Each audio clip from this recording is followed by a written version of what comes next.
Merci à Michel Rocard, merci de m'avoir fait le plaisir et l'immense honneur de venir ce soir m'apporter son soutien. Merci à Thierry Philippe aussi, dont je vous expliquerai la raison de la présence dans quelques instants. Je commence par Michel Rocard et j'ai envie de te dire, Michel, que j'ai reçu beaucoup de soutien dans cette campagne aux élections législatives.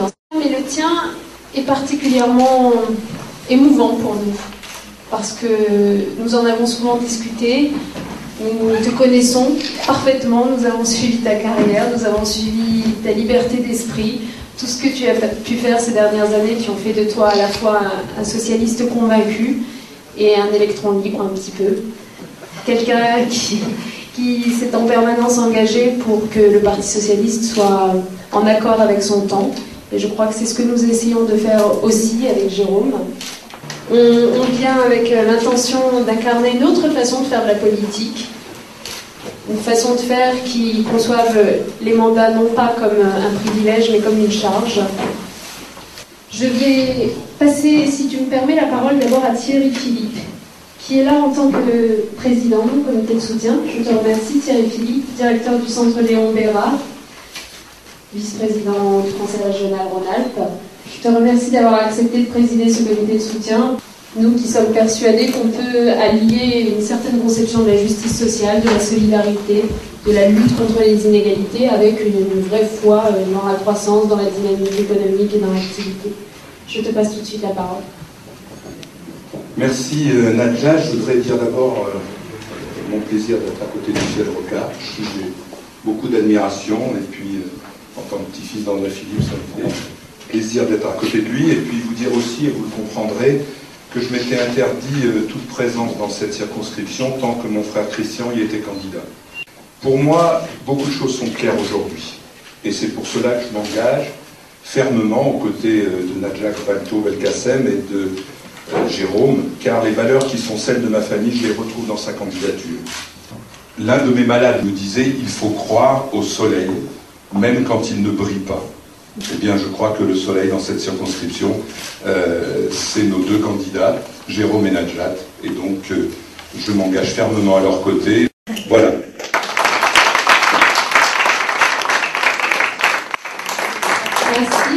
Merci beaucoup Thierry. Je passe maintenant la parole à Michel, que je remercie encore une fois.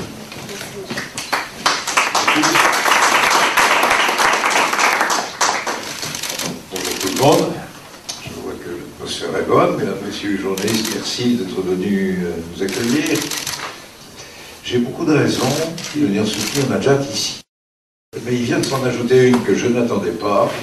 Il se trouve que dans ma vie à moi, quelqu'un a été complètement décisif, et c'est votre grand-père, qui s'appelait André Philippe, qui était un immense résistant. J'ai avec André Philippe énormément de souvenirs fabuleux.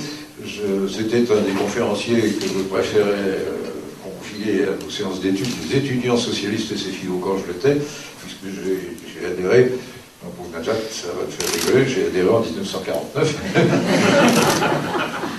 On ne se refait pas, les amis. Hein.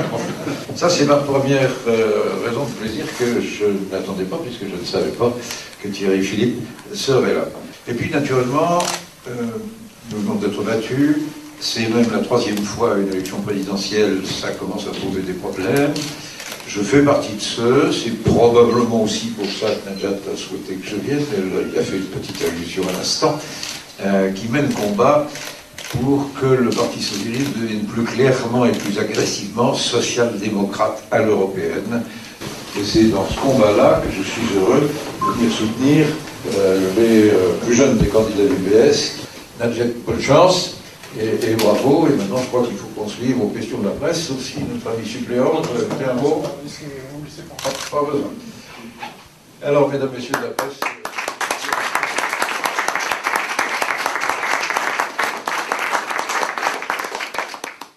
Moi, je pense en effet que là, il faut laisser passer les élections législatives, que la priorité, parce qu'il faut raisonner par priorité, c'est d'envoyer le plus de députés socialistes possible à l'Assemblée nationale, parce que les propositions dont était porteuse Ségolène Royal pendant la campagne présidentielle, elles ne sont pas mortes avec sa défaite du 6 mai, et il y a un certain nombre de mesures Et moi, j'en ai quelques-unes à cœur, notamment dans les domaines de l'éducation, par exemple, ou de l'environnement. Il y a un certain nombre de mesures que des députés sont tout à fait en mesure de porter une fois à l'Assemblée nationale, sous forme de proposition de loi.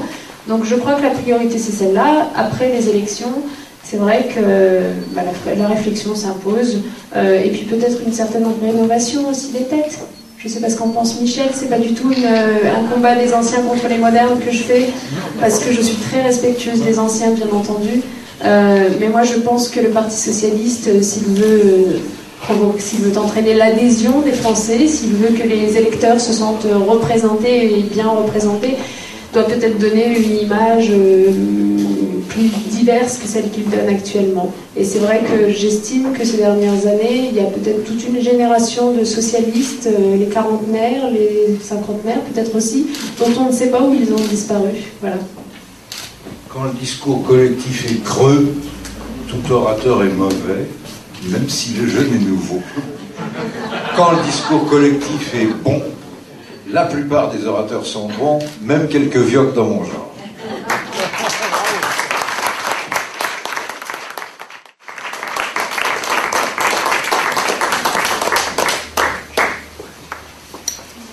C'était pas mal comme conclusion. Je vous propose de la garder. Merci beaucoup. Au revoir. Et rendez-vous à Montchat pour ceux que ça intéresse, au Château Montchat à 18h.